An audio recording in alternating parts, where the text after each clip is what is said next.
मुस्लिम बांधवांचा पवित्र रमजान महिना सुरू होताच नाशिक शहरातील बाजारपेठांमध्ये उत्साह आणि चैतन्याचं वातावरण निर्माण झालं आहे।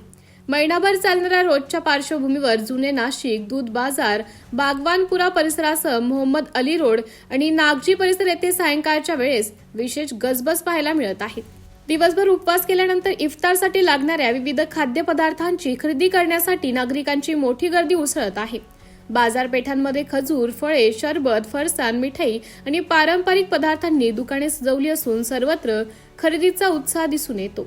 विशेषतः दूध बाजार हा खजुरासाठी प्रसिद्ध असून रमजान निमित्त येथे देशी आणि विदेशी अशा विविध प्रकारांच्या खजुरांची रेलचेल आहे। अजवा, किमिया, इराणी, सौदी आणि इजिप्शियन खजूर ग्राहकांच्या पसंतीस उतरले आहेत। व्यापाऱ्यांनी देखील आकर्षक सजावट करून ग्राहकांना विविध पर्याय उपलब्ध करून दिले आहेत। खजुरासोबतच ताज्या फळांची दुकाने, शरबत स्टॉल्स आणि गोड पदार्थांच्या दुकानांमुळे संपूर्ण परिसर उजळून निघाला आहे। सायंकाळी अजानपूर्वी इफ्तारासाठी साहित्य घेण्यासाठी नागरिकांची लगबग सुरू असते, तर रात्री उशिरापर्यंत बाजारपेठांमध्ये खरेदी सुरू असल्याचं चित्र पाहायला मिळत आहे। रमजानाच्या निमित्ताने नाशिकमध्ये धार्मिक वातावरणासोबतच सामाजिक ऐक्य आणि बंधुत्वाची भावना अधिक दृढ होत असल्याचे चित्र दिसून येत आहे।